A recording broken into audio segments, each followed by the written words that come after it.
بسم اللہ الرحمن الرحیم۔ مرتبہ سورہ حمد اور 3 مرتبہ سورہ اخلاص پڑھ کر مرحوم مولانا قمر غازی صاحب ابن زیغم عباس صاحب کے روح کو سارے سلام۔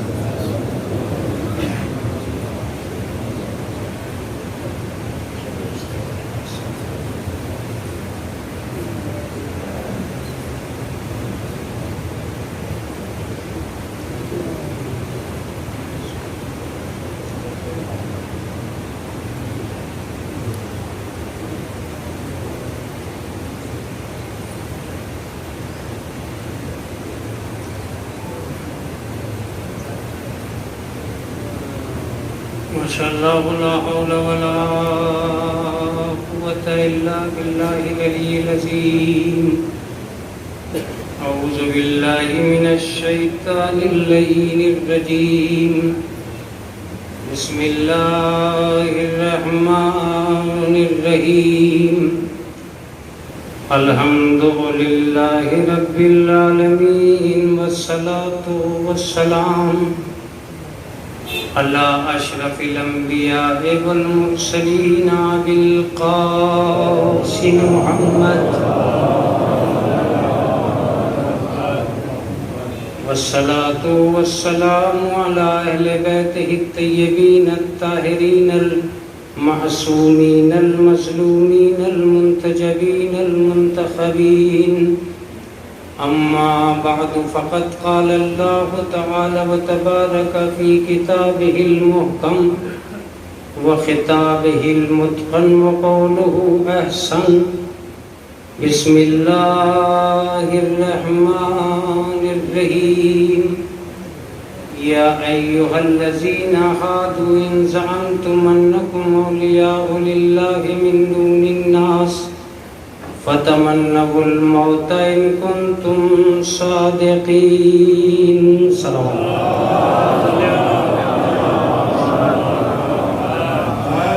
اس سے بہتر انداز میں صلوات کیجیے۔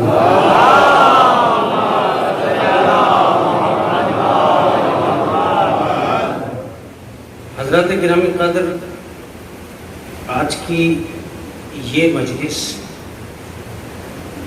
جیسا کہ آپ کو نظر آ رہا ہے، دیکھ رہا ہے کہ کسی ایک مجلس میں اتنے علماء کی موجودگی ممکن نہیں ہے۔ کوئی تو بات ہے جس کی وجہ سے ہر دل تڑپا ہے، ہر قریے میں غم کی لہر دوڑی، پورے بیڑا سادات کو انتظام کرنا پڑا اپنے عالم کے ایصال ثواب کی مجلس کے لیے۔ ہر گھر میں آج ایک اہتمام ہے کہ ہمارے مولانا کا چہلم ہو رہا ہے۔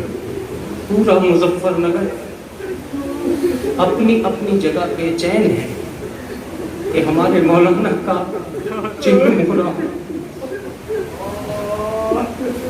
عزیزوں، علماء میں سے جتنے لوگ اسٹیج پہ بیٹھے ہیں یا فرش مجلس میں موجود ہیں، ان میں سے ہر ایک ایک گھنٹہ قمر غازی کو پرسہ دے سکتا ہے، قمر غازی کا پرسہ دے سکتا ہے۔ سب کے سب مولانا کے لیے آئے ہیں، مگر میں یہ کہتا ہوں کہ کیا وہ بے چینیاں جو ان کے مرنے سے پیدا ہوئی ہیں، وہ اضطراب جس نے جنم لیا ہے، وہ بے سکونی جو دل و دماغ پہ چھا گئی ہے، کیا اسے کہیں بھی مرہم ملے گا؟ کیا غم کی دنیا میں شانتی پیدا ہو سکتی ہے؟ آج سے لے کر جب تک ہم زندہ رہیں گے، جب جب قمر غازی کا فوٹو دکھائی دے گا، ترقیوں کے اس سورج کو تلاش کرنا پڑے گا۔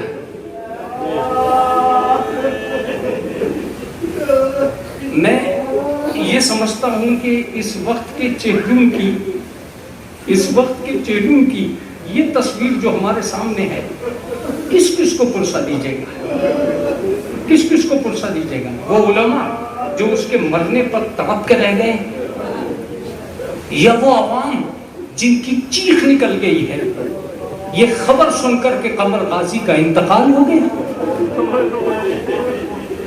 ان اسد العلماء اسد رضا حسینی صاحب کو پرسہ دیں گے آپ، جو شب و روز ان کے ساتھ بیٹھ کر گزارتے تھے؟ اگر آقا اسد صاحب کی حرکت ہوتی تھی تو ان کی نظر ہوتی تھی آقا کہاں جا رہے ہیں، کیا کر رہے ہیں۔ ایک ایسے ادارے کو، ایسے مرکز کو جس میں سینکڑوں بچوں نے انہیں اپنا استاد مانا تھا، اس عوام کو جنہوں نے امید کا مرکز مانا تھا، کس کس کو پرسہ دیجیے گا؟ تاہم پرسہ دینا بھی لازمی ہے۔ اگر پرسہ دینا مقصود نہ ہوتا تو اس وقت میری نگاہوں میں وہ دور دراز کے افراد بھی بیٹھے ہیں جو ان کے ڈسٹرکٹ سے بھی تعلق نہیں رکھتے ہیں۔ میں بس ایک جملہ کہہ رہا ہوں، اس بیڑا سادات کی دیواروں کو گواہ بنا کر یہ جملہ کہہ رہا ہوں کہ یہ جو کچھ اس وقت امام بارگاہ میں نظر آ رہا ہے یہ قمر غازی کی انتھک محنتوں کا نتیجہ تھا۔ ایک گھر میں ایک ایسے شخص کا پیدا ہو جانا جو اپنے گاؤں کی طاقت سے باہر نکل جائے، اپنی قوم و دیانت کی طاقتوں کے اندر آ جائے، آج اس محنت کو کوئی عوامی شخص نہیں کہا جا سکتا۔ ایک موت نہیں ہے، لفظوں کو سکون نہ ملتا اگر رسول کی حدیث سامنے نہ آتی، موت العالم موت العالم۔ ایک عالم کی موت عالم کی موت ہے۔ قمر غازی کے بھائیوں کو پرسہ کیسے دیا جائے، قمر غازی کے بچوں کو پرسہ کیسے دیا جائے کہ جہاں ان سے ایک دنیا چھن گئی ہے؟ اس قوم کو پرسہ کیسے دیجیے گا جس سے ایک دنیا چھن گئی؟ لیکن عزیزوں، یہ تو آپ کی اپنی دنیا ہے کہ آپ قمر غازی کو اتنا پسند کرتے تھے۔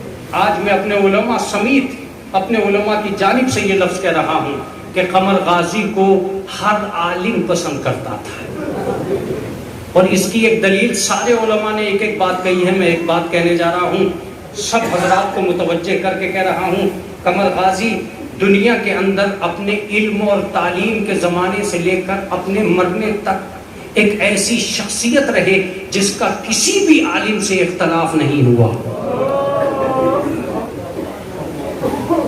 یہ ایک بہت بڑی بات ہے، ایک بہت بڑی بات ہے۔ اس کے کردار مجسم نے ساری دنیا کے اخلاق میں بیٹھ کر اتنا گھر کر لیا تھا کہ وہ کبھی بھی یہ ممکن نہیں تھا کہ کوئی آدمی اس کو نفرت کی نگاہوں سے دیکھتا۔ ایک الفت کا نام قمر غازی تھا، ایک محبت کا نام قمر غازی تھا، ایک پیکر خلوص کا نام قمر غازی تھا، ایک اطمینان کے سیرت کا نام قمر غازی تھا، جو اپنی باہوں کو پھیلا کر غیروں کو گلے لگا کر ہمیشہ کے لیے اپنا بنا لے، اسے قمر غازی کہتے ہیں۔ جو اپنے حسن سے، اپنے حسن صورت سے لے کر حسن سیرت تک ساری دنیا کو مطمئن کرتا چلا جائے، اسے قمر غازی کہتے ہیں۔ آج اس کے خانوادے کا ایک ہی جملہ ہے، کس کی نظر کھا گئی ہمارے چاند کو۔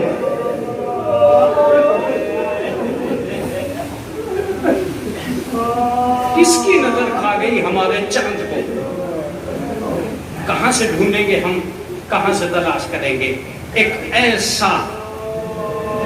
ایسا رکھنا پیدا ہوا ہے جس کا انسداد مشکل ہے۔ لیکن میں بس ایک ہی چیز کہوں گا، اور میں یہ دعا کر رہا ہوں ممبر سے، اپنے علماء کی طرف سے یہ دعا کر رہا ہوں، اے میرے اللہ، اگر تو نے بیڑا سادات کو قمر غازی کا چہرہ دکھلایا تھا تو اس کے مرنے پہ ہمیں صبر جمیل دیتے ہیں۔ توجہ دیجیے گا، بہت توجہ دیجیے گا اس جملے پر، صبر جمیل دے دے، اور پروردگار عالم تیرے علاوہ کسی سے ہم یہ جملہ نہیں کہتے کہ اس کی اولادوں میں ہمیں اجر جزیل دے دے۔ اگر ممکن ہو سکے تو ہم دو ہی چیزوں کی دعا کر سکتے ہیں، جو اس وقت اس کے بعد زندہ ہیں انہیں صبر جمیل دے، جو امیدوار ہیں قمر غازی کی اس موت سے انہیں اجر جزیل دے، پھر سے وہ چہرہ ہمارے سامنے آئے، پھر سے وہ نور ہمارے سامنے آئے، پھر سے وہ جلوہ ہمارے سامنے آئے. اس لیے ہم کہتے ہیں عزیزو، مجلس میں پڑھتا رہتا ہوں، مجلسیں آپ سنتے رہتے ہیں، علماء کے درمیان میں لب کشائی کا موقع نہیں ہے. بڑے عجیب افراد ہیں جو اس وقت مسند پہ بیٹھے ہیں. میں ان کے درمیان میں کسی مجلس کو پڑھنا نہیں چاہتا، بس چند باتیں ہیں جو ان کے ذریعے سے اور ان کی نظر اصلاح کے لیے ان سے کرنا چاہتا ہوں.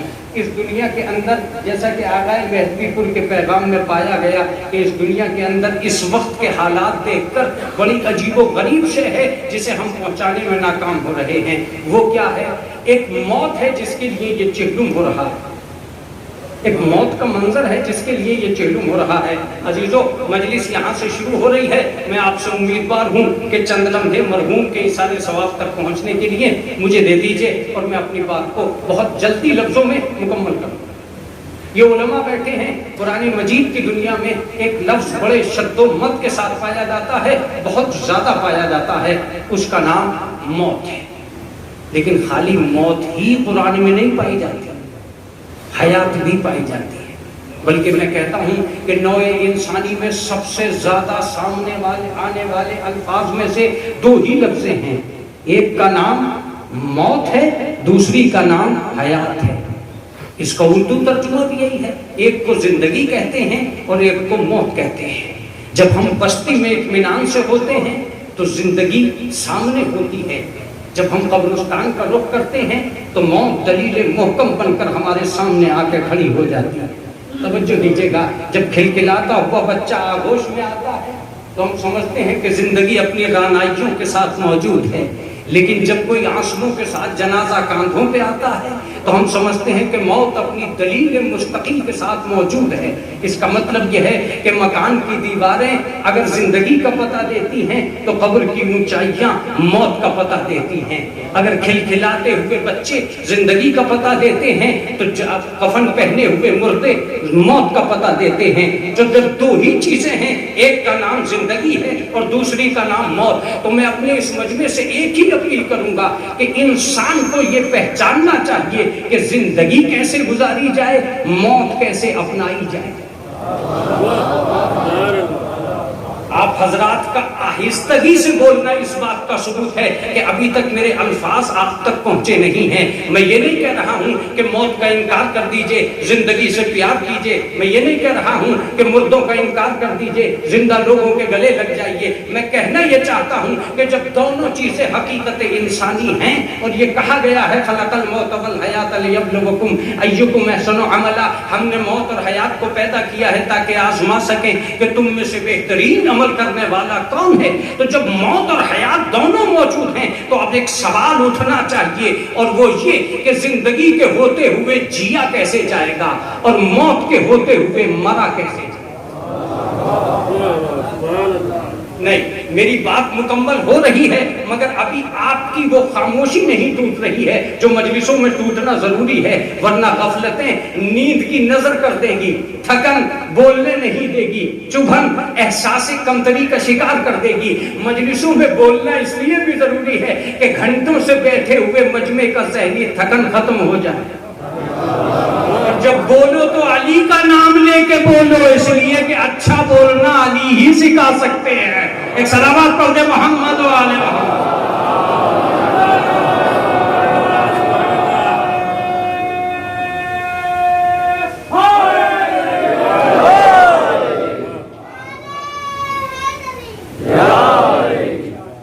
یہ ایک عین حقیقت ہے جو میں عرض کر رہا ہوں. کہ مولانا کہنا کیا چاہتے ہو؟ زندہ ہیں تو کیا جینے کا طریقہ نہیں جانتے؟ اور مر رہے ہیں تو کیا وہ موت کا انداز نہیں چاہتے؟ اور موت کے بھی کچھ انداز ہوتے ہیں. متوجہ رہیے گا، اگر زندگیاں ساری کی ساری اچھی ہوتی تو لفظ بد وجود میں نہ آتا. توجہ دیتے رہیے گا. اور اگر ساری موتیں اچھی ہوتی تو لفظ ہلاکت وجود میں نہ آتا. اس کا مطلب یہ کہ نہ ہر مرنے والا نہ ہر جینے والا، دونوں پہ لفظیں آ رہی ہیں کہ ہو سکتا ہے زندگی بھی بہت بری ہو اور ہو سکتا ہے موت بہت اچھی ہو. یہ کہہ دینا کہ ساری زندگیاں حسین ہیں، میں ایک لفظ کہوں گا، اگر ساری زندگیاں حسین ہوتی، لیکن کہاں سے پہچانے، میں یہ لفظ کہوں گا، نہ جیتے جی ہر آدمی پہ یہ آتا ہے کہ جیا کیسے جاتا ہے۔ مجلس اسی لفظ سے مصائب کی طرف جا سکتی ہے اگر آپ بیدار ہو گئے، اور مفہوم مجلس ادا ہو جائے گا اسی لفظ میں اگر آپ بیدار ہو گئے۔ بس آپ کا متوجہ ہونا بہت ضروری ہے۔ ہر آدمی جو جی رہا ہے ضروری نہیں ہے کہ وہ یہ بھی جانتا ہو کہ جیا کیسے جاتا ہے۔ اگر سب جانتے ہیں کہ جیا کیسے جاتا ہے تو سماج میں یہ لفظ کیوں وجود پذیر ہیں کہ اگر مر جائیں تو اچھا ہے؟ توجہ دیجیے گا، بہت توجہ دیجیے گا۔ بہت سے لوگ جیون کو اس جگہ پہ لا کے کھڑا کر دیتے ہیں جہاں لوگ ان کی زندگی سے اتنے متنفر ہو جاتے ہیں کہ اپنے منہ سے یہ کہنے لگتے ہیں کہ مر جاتے تو اچھا تھا۔ اگر سب سے جینا آتا ہے تو یہ لفظ وجود کیوں ہوئی؟ اب قمر غازی کو سامنے رکھیے اور لفظ سنیے، بہت سے لوگ ایسے مر جاتے ہیں کہ سماج کہتا ہے کہ جیتے رہتے تو اچھا تھا۔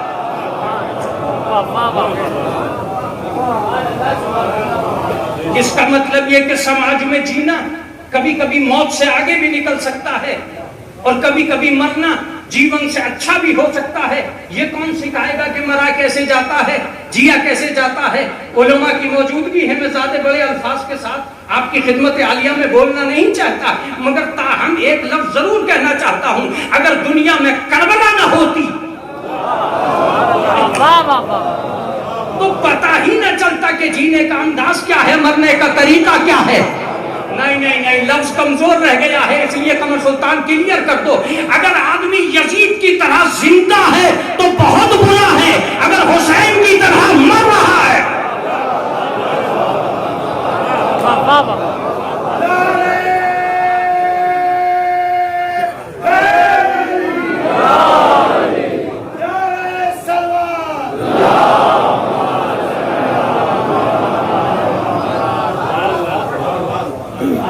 اس کا مطلب یہ کہ زندگی برائیوں کی دنیا میں نفرت کی آمادگاہ بن کر مرکز تنفر ہو کر ایک ایسی جگہ بھی آ کے کھڑی ہو سکتی ہے جہاں ہر پل یزید کو مرنا چاہیے تھا۔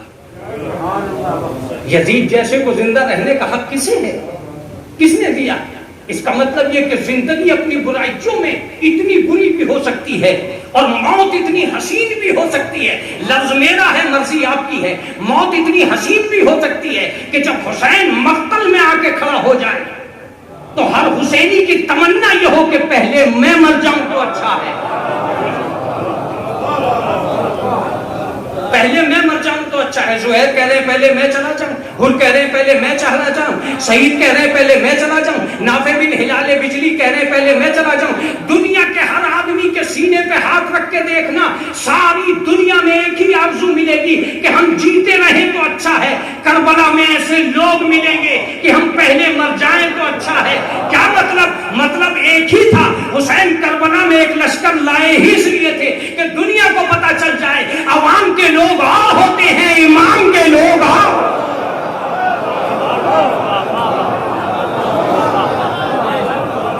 ایسے لوگ کہاں سے لاؤ جو ہر پل مرنے کی تمنا کریں؟ علماء بیٹھے ہیں اور علماء کے سامنے لب کشائی کرنا بطور اصلاح ہوتی ہے۔ تمنا موت کو حسین نے کربلا میں اتنا جاگزی کر دیا تھا کہ جو کل تک ہمکنا نہیں جانتا تھا اس نے جھولے سے تڑپنا شروع کر دیا۔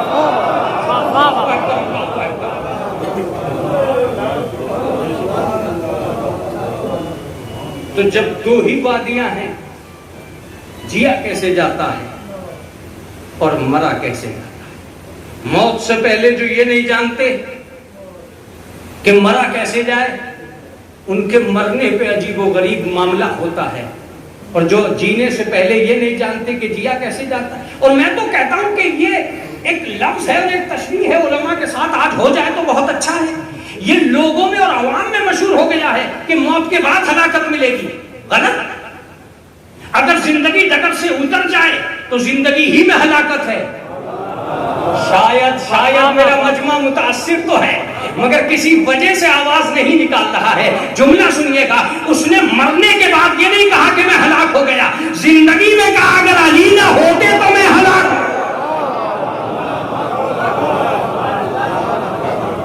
اس کا مطلب اس کا مطلب زندگی بھی ایک ایسے موقع پہ آ سکتی ہے جہاں انسان کو ہلاکت کا نمونہ مانا جا سکتا ہے. علی ہی کا نام کیوں لیا؟ علی ہی کا نام کیوں لیا؟ اس کا مطلب یہ کہ وہ فیصلہ کرنا چاہتا تھا جس کی زندگی میں علی نہ آئے تو ہلاکت ہے، جس کی موت میں علی آ گئے شہادت ہے. اس کا مطلب یہ کہ موت کو حیات کے تعصب کو دولت نہیں بدلے گی، علی کی محبت بدلے گی.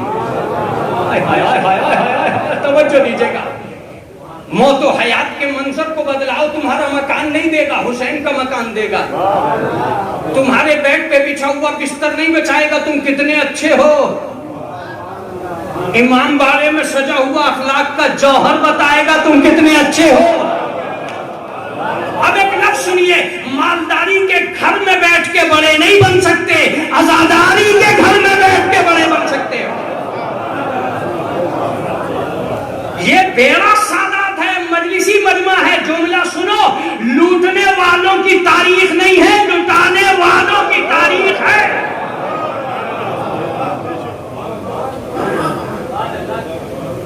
اب اتنا بڑا مجمع، ایک عالم دین کا چہلم، میرے بچوں کو کہاں سے احساس ہو کہ یہ ہوا کیا ہے؟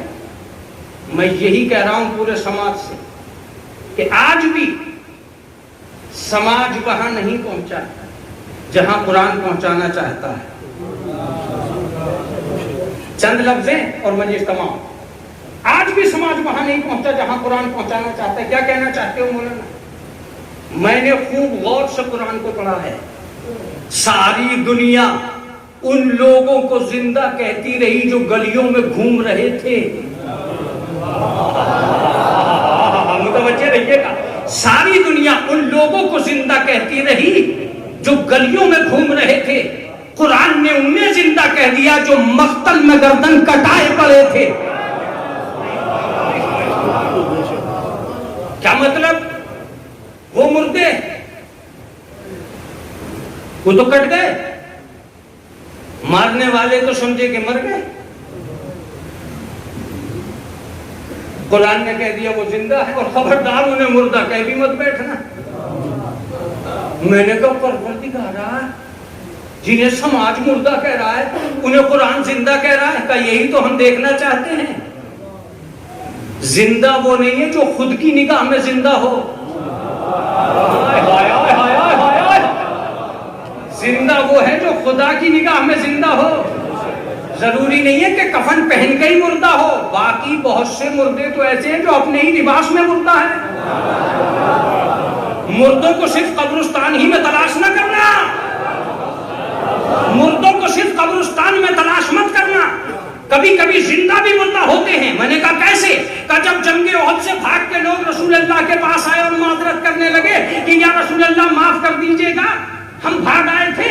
رسول اسلام نے فوراً قرآن مجید رسول پہ آیا اور رسول سے کہتا ہے کہ میرے حبیب مردوں سے کلام نہ کرنا. بچوں نہیں دی ہے آپ نے. مردوں سے کلام نہ کرنا. اے میرے حبیب کیا کہنا چاہتے ہو؟ کہ تمہیں آج پتا چلے گا کہ کچھ لوگ جو بچ کے چلے آئے تھے وہ خود کو زندہ سمجھ رہے تھے، قرآن انہیں مردہ کہہ رہا تھا تاکہ تمہیں پتا چل جائے کہ مردے صرف قبرستان میں نہیں رہتے. بیدار تو ہونا پڑے گا. بہت سے مردے ایسے ہیں جو بستی میں رہتے ہیں.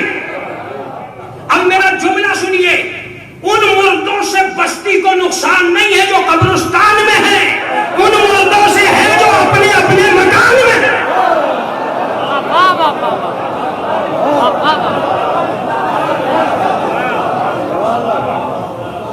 ان بستی کے مردوں سے نقصان ہے جو اپنے اپنے مکان میں لیتے ہیں. 6 گز میں تو جنہیں کون کون لیتا ہے.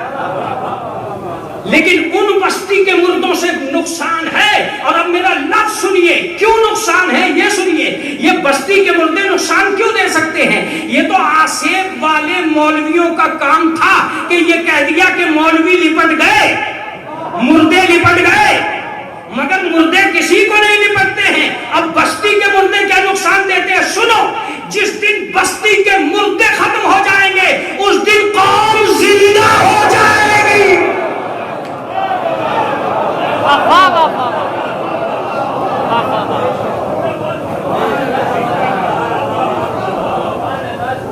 یہ بستی کے مردے کون ہیں؟ یہ بستی کے مردے کون ہیں؟ یہ بستی کے مردے وہی ہیں جو دین کی تعمیر پہ چل رہے،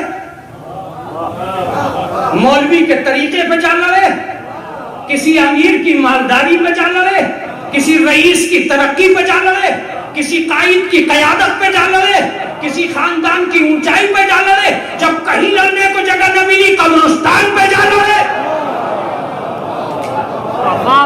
توجہ دیجیے گا، اس کا صریحی مطلب یہ ہوا کہ جینا اور ہے، مرنا اور۔ ایک لفظ سنیے، موت کے ادھر زندگی کو زندگی نہیں کہتے، جو موت کے ادھر تک زندگی چلی جائے۔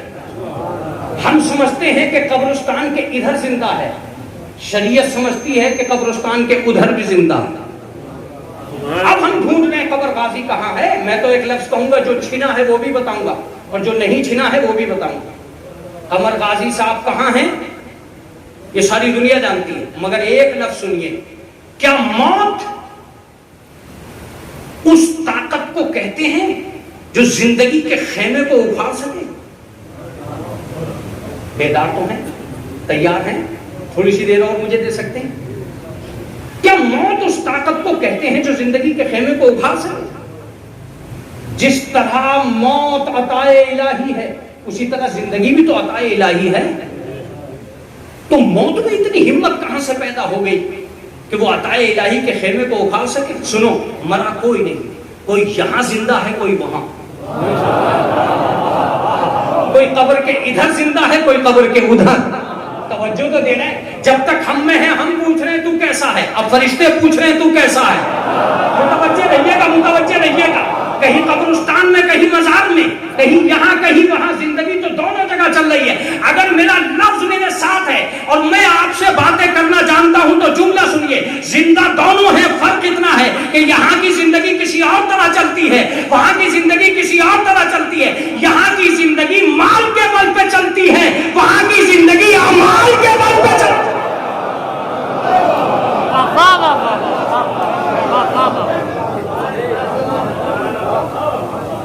ایسا نہیں ہے، یہ ہماری آرزو نہیں ہے، یہ اللہ کی آرزو ہے۔ اقرا کتابک کفی بنفسک اليوم علیک شہیدا۔ آج قبر میں لیٹے ہوئے اپنا نامہ اعمال پڑھو، تمہاری ضمیر کی گواہی کے لیے یہی نامہ اعمال کافی ہے۔ کیا مطلب؟ اللہ کہہ رہا ہے اقرا، تو مر گیا پھر بھی کہہ رہا ہے اقرا۔ ارے یہ تو امر ہے، سلوات بھیجے محمد والے محمد۔ بہت توجہ دیجیے گا، اللہ نے کہا اقرا، پڑھو، معبود مر چکا، کیسے کہہ رہا ہے کہ پڑھو؟ کہا نہیں پڑھو، پڑھو تو بالکل پڑھو۔ کیا پڑھے؟ نامہ اعمال، مر چکا معبود کا پڑھ، یہ قرآن میں ہے۔ تو جب اللہ کہہ رہا تھا پڑھ تو کسی نے فتویٰ نہیں لگایا، جب مولوی نے کہہ دیا سن۔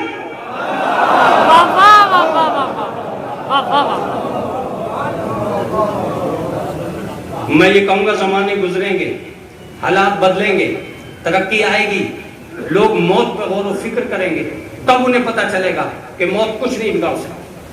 ایک زندگی زندگی ہے، ابتدا سے انتہا تک۔ آخری بات اور مجلس تمام۔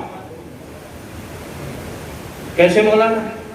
لفظ اگر کمزور ہو گیا تو یہیں سے مسائل کی طرف چلا جاؤں گا۔ سب تیار ہیں مسائل کے لیے، میں جانتا ہوں، اگر سب تیار ہے تو یہیں سے چلا جاؤں گا، لفظ کمزور نہیں پڑھنا چاہیے۔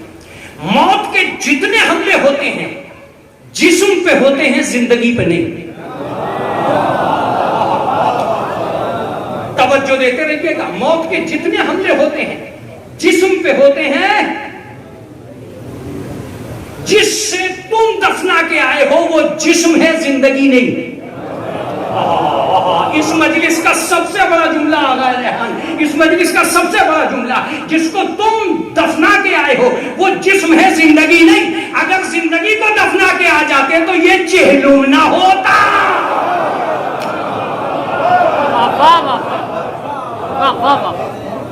یہ چہلم جو ہو رہا ہے، یہ کیوں ہو رہا ہے؟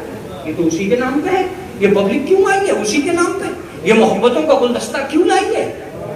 یہ تعزیت کے دنیا سجا کر آئی ہے، کیوں آئی ہے؟ اسی کے نام پہ آئی ہے۔ عزیزوں متوجہ رہیے گا، جسم کا نام زندگی کبھی رہا ہی نہیں. قمر سلطان لفظیں کمزور پڑ رہی ہیں. جسم کا نام کبھی زندگی رہا ہی نہیں. سنیے، لفظ زندگی محتاج جسم ہے ہی نہیں. کیا کروں لفظ کمزور پڑ رہا ہے قمر سلطان. لفظ زندگی محتاج جسم ہے ہی نہیں. اگر لفظ زندگی محتاج جسم ہوتا تو خدا بغیر جسم کے زندہ نہ ہوتا.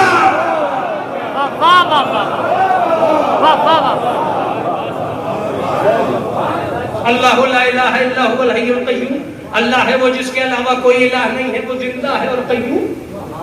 پہلے زندگی کا ہی ترجمہ کر لو، قیوم کا بعد میں کرنا. حی کے ساتھ قیوم کی صفت عجیب و غریب ہے. حی اور قیوم، پہلے حی ہی کو سمجھ لو. اس کا مطلب اللہ بغیر جسم کے زندہ ہے. جسم کوئی شے نہیں ہے. جس جسم کو تم پروان چڑھا رہے ہو یہ تو موت کی طرف کا مسافر ہے. یہ تو موت تک لے جانے کا ذریعہ بننا ہے، ورنہ بڑھاپا ہی کیوں آتا. چلیے میں ایک لفظ کے ذریعے سے کلیئر کرنا چاہتا ہوں. دنیا اس مثال کو دنیا میں ڈھونڈ رہی تھی کہ کہیں کوئی ایسا مل جائے جو محتاج جسم نہ ہو اور اعلان حیات کر دے. میں لفظوں میں تمام کرنے والا ہوں بات کو. شاید یہی وجہ تھی کہ اس نے نوکے نیزہ پہ تلاوت کر دی.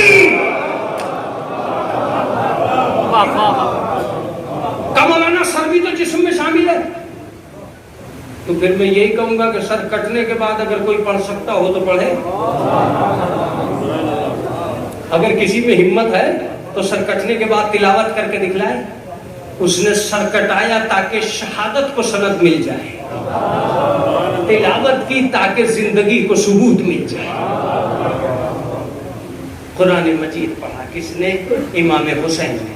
اس کا صریحی مطلب یہ ہوا کہ جسم کوئی شے نہیں.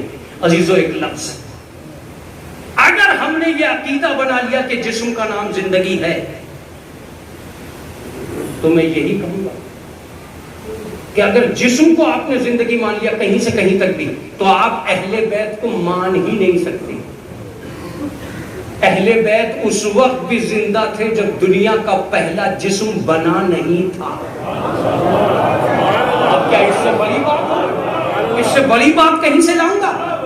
ساری دنیا یہ کہہ رہی تھی کہ وہ 40 سال کے بعد نبی بنا. اس نے جب اپنا کلمہ خود پڑھا تو کہا کنت نبیا آدم بین الماء والطین. میں تو اس وقت بھی نبی تھا جب یہ آدم کا جسم بنا ہی نہیں تھا. اس کا مطلب یہ کہ وہ اس وقت بھی نبی تھے جب دنیا میں پہلا جسم نہیں آیا تھا. وہ نبی تھے.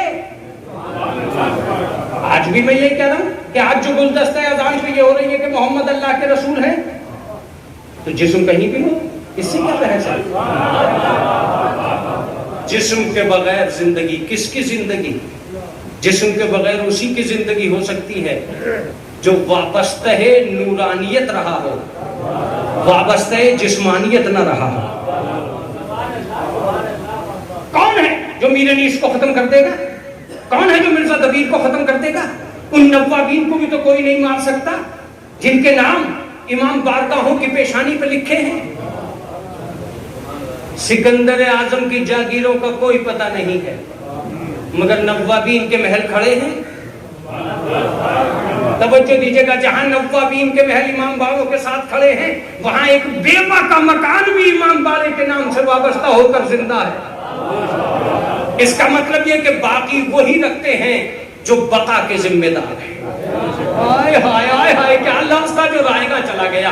باقی وہی رکھتے ہیں جو بقا کے ذمہ دار ہیں. اس کورونا وائرس نے، میڈیکل سائنس نے ہاتھ اٹھا لیے، ہم تمہیں جلا نہیں سکتے. میں تو کہتا ہوں تم ایک مرتبہ ہی صحیح اسے آنے دو جو ٹھوکر مار کے جلا دے گا.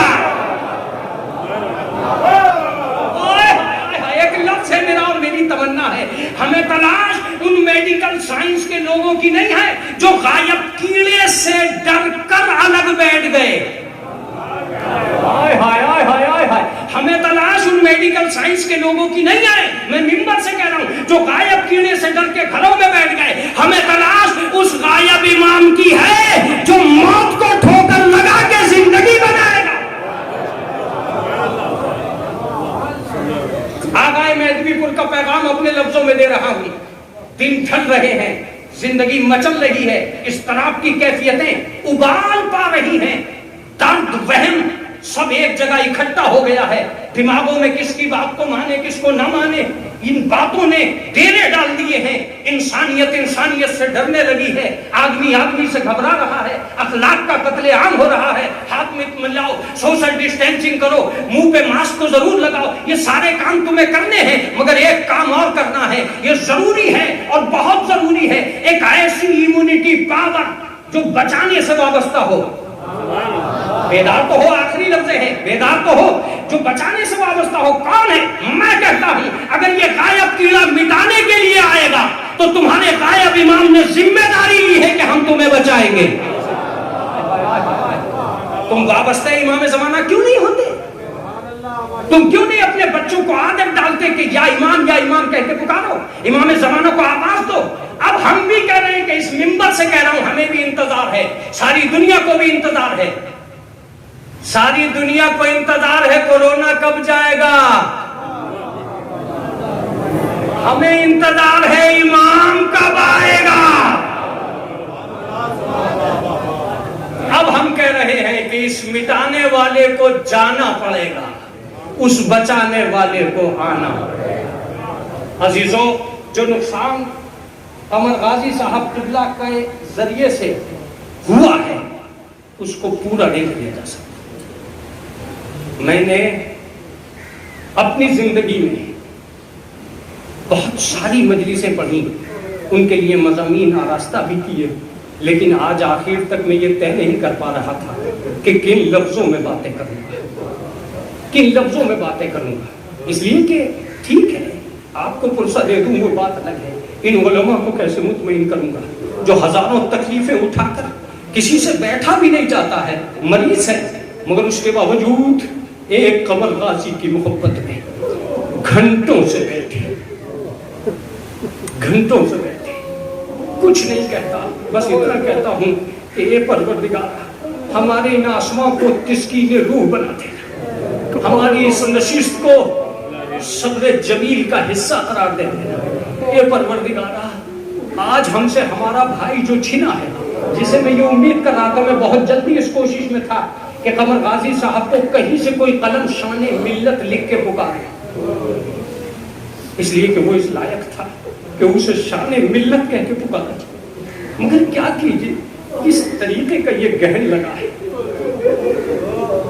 کہ حالات ٹوٹتے جا رہے ہیں، کس کو فرصت دیجیے۔ پھر بھی میں کہوں گا کہ اس کورونا وائرس میں تمہارے بیٹے کا جنازہ اٹھا، کتنے لوگ تھے تم نے دیکھا، تم گن نہ سکے، 40واں ہونے جا رہا ہے، کتنے لوگ ہیں تم سمجھتے ہو، کتنے آن لائن بیٹھے ہیں تم جانتے ہو؟ نہیں جانتے۔ اب میرے ساتھ کربلا چلو، گریہ کرنا اس لفظ پر، میرے ساتھ کربلا چلو، میں دونوں منظر دکھلاتا ہوں، ایک باپ ہے جو اپنے جوان کی میت کو اٹھانا چاہتا ہے، خداوند عالم آپ کو کسی قدر میں ضرورت ہے، ایک باپ ہے جو اپنے جوان کی میت کو اٹھانا چاہتا ہے، اگر میرا لفظ منہ سے نکلا تمہاری چیخ آسمان کو چھو جائے گی، اور وہ روایت کا لفظ ہے، غیر روایت کا لفظ نہیں ہے، روایت یہ بتاتی کہ 3 مرتبہ حسین نے علی اکبر کو اٹھایا اور تینوں مرتبہ زمین پر رکھا، اور رکھ کے نہر فرات کا رخ کر کے کہا عباس جوان کا لاشا۔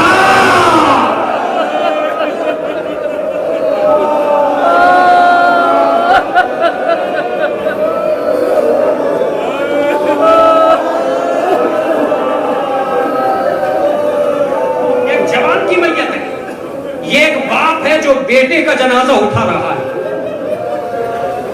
اے سننے والوں سنو، ایک وقت ایسا بھی آیا جب ایک باپ کا جنازہ زمین پہ پڑا تھا اور ایک بیٹا باپ کے جنازے کے پاس کھڑا تھا، جناب زینب فرماتی ہے اے بیٹا سید سجاد یہ کیا حال ہو گیا؟ کبھی بھی اماں جس کا جوان بیٹا موجود ہو اس کا بوڑھا باپ۔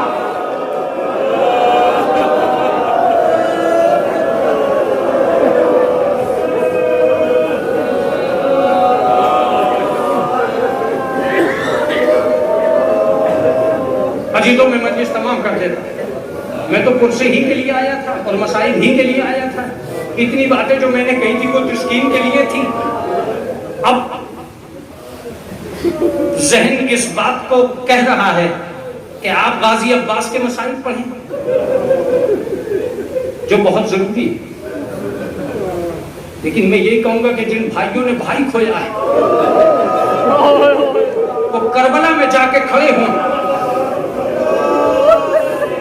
اور انہیں پتا چلے گا کہ کسے کہتے ہیں غم.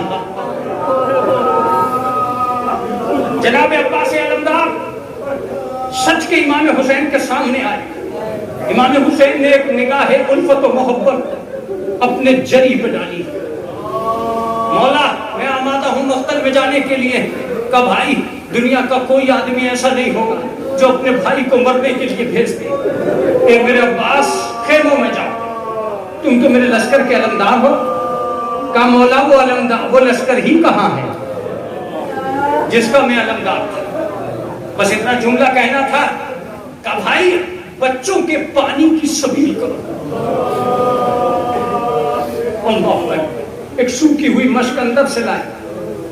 جناب امام حسین علیہ السلام نے رخصت کیا اور اب ایک لفظ جو تمہیں رونے پہ مجبور کرے گا اور ایصال ثواب کی مجلس کے لیے بہت لازمی لفظ. روایت بتاتی ہے کہ جیسے جیسے حضرت عباس آگے بڑھتے چلے گئے امام حسین زمین پر بیٹھتے چلے. کیا ہوا کیا ہوا؟ ایک ہی لفظ سامنے آیا, ایک ہی لفظ سامنے آیا. وہ لفظ کیا تھا وہ سنیے. وہ لفظ یہ تھا کہ میری کمر ٹوٹ گئی.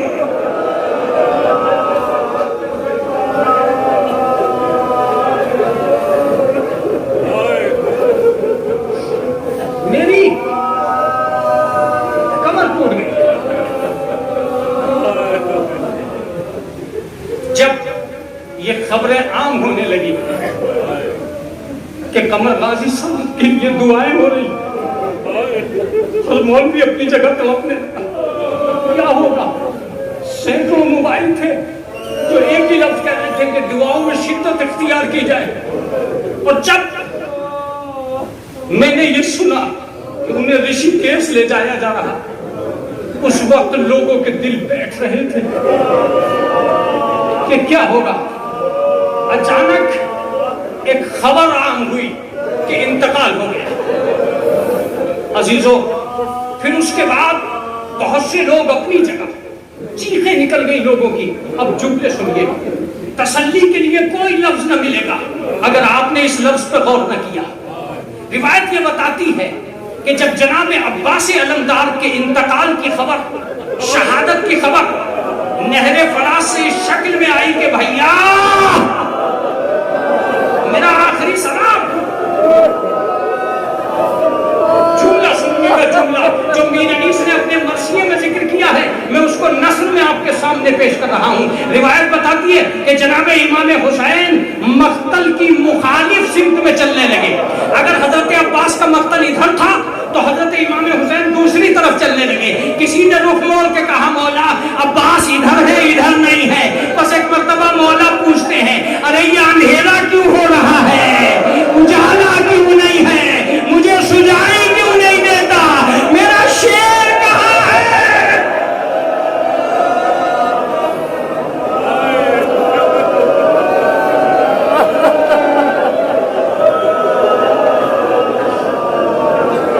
میرا شیر کہاں؟ اللہ اکبر اللہ اکبر. جب میری خانوادے سے ملاقات ہوئی تو اس خانوادے نے ایک بہت عجیب بات مجھے بتائی. میں پرسے کو آیا کچھ دن پہلے, ایک عجیب بات مجھے بتائی کہ انہوں نے ایک پرچہ لکھا تھا. اس پرچے میں یہ لکھا تھا کہ مجھے غسل و کفن ضرور دیا. عزیزو آخری جملے, اور میں نے تمہیں امام زمانہ کے حوالے کر دیا. آخری جملے جب امام حسین حضرت عباس کے سرانے پہنچ گئے تو ایک جملہ کہا بھیا ذرا آنکھیں کھولو. مولا ایک آنکھ میں لہو ہے ایک آنکھ میں تیر ہے.